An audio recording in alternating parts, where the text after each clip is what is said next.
Hello everyone, I am Crawlers and this is a short video about the upcoming June patch for Hardline.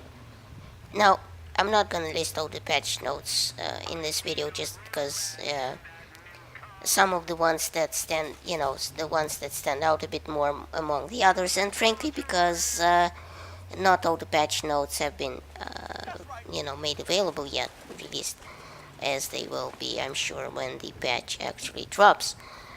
Overall, though, I'd say that this patch plays into the, approachability of the game even more than the last one did. It makes some aspects of it easier to achieve, which was already questionable as the game is more COD than Battlefield already, especially with the Bounty Hunter game mode coming to Criminal Activity DLC. See my previous video on it, but basically I can sum it up in 2 words. Kill confirmed. That's it really. So the patch will rework a bit the reputation system, where it will rework the tiered squad perks, make them much easier to be achieved. Apparently very few people actually got to tier 4 in a regular match without, the hacker constantly promoting them all the time. So the top tier cost has been reduced from 11 to 6,000 points.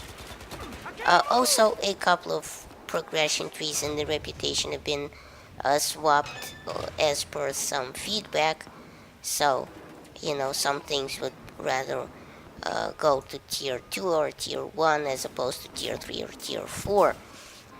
Viscera is also working on bringing us the faster tick rate servers with some changes already implemented in CTE, but who the hell besides the devs goes there, am I right? Seriously though, it's sad, and I'm not even gonna buy premium just to play CTE. It's just no way that that is going to happen. And I mean, I understand that faster tick rate is actually good news as far as the servers go and everything, but with Hardline, frankly, the time to kill being so low in the game and so few people playing it already on the PC, I just wonder where the hell, do we even need this right now? Such a big change. I mean, this is something we obviously needed in Battlefield 4, as it's helped out quite a bit there with the gameplay, but for Hardline, where, the amount of players peaks at about 1500 for the PC per day, that's just, very, very bad. Another change that should have been implemented a lot earlier, I think, if not on release, is uniform soldier aiming from Battlefield 4 CTE, and aiming sensitivity sliders, which is a completely different thing, unrelated to the uniform soldier aiming. Now, uniform soldier aiming is actually a very interesting system, and we were all quite surprised it wasn't built in from the start of the game, as I said, and if you haven't heard what it is yet, which is pretty unlikely, it's a system of automatic mouse sensitivity changes, which tries to help you develop a muscle memory for different powered scopes.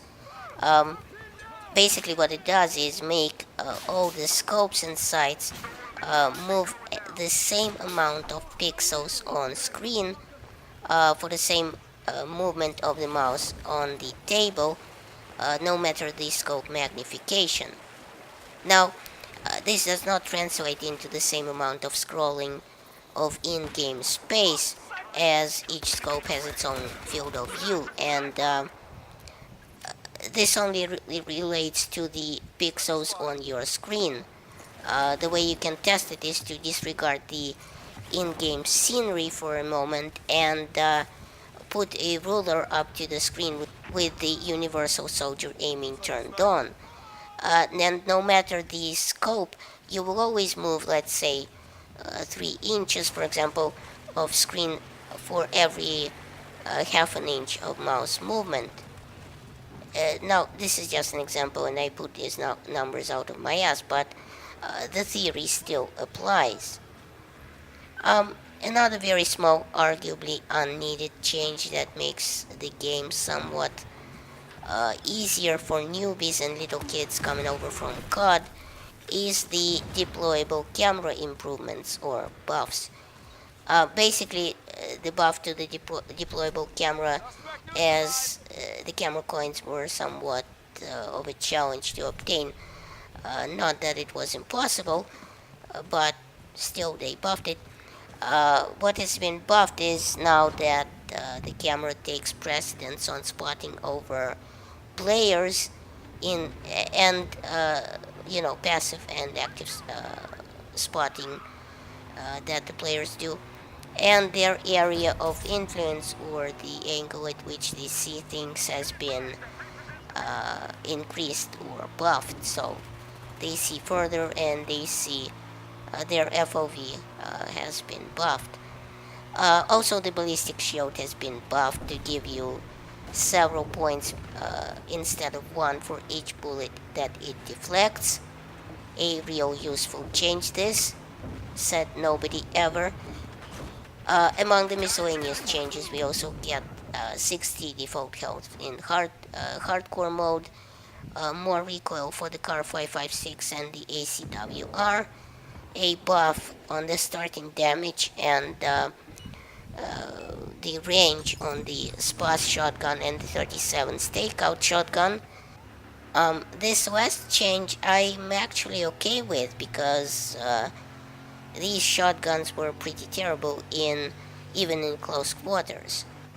The ARM gets the same bullet as the M16A3. The carbine minimum damage is buffed from 15 to 18. The 338 rounds increased, got a buff to their one-hit kill range and potential to kill versus the armor perk. The M45 and the Uzi gets a new bullet. The M16 and the 416 and the MPX get a horizontal recoil nerf. MPX also gets its damage drop-off nerfed to start at 10 meters, and the minimum damage gets nerfed to 12.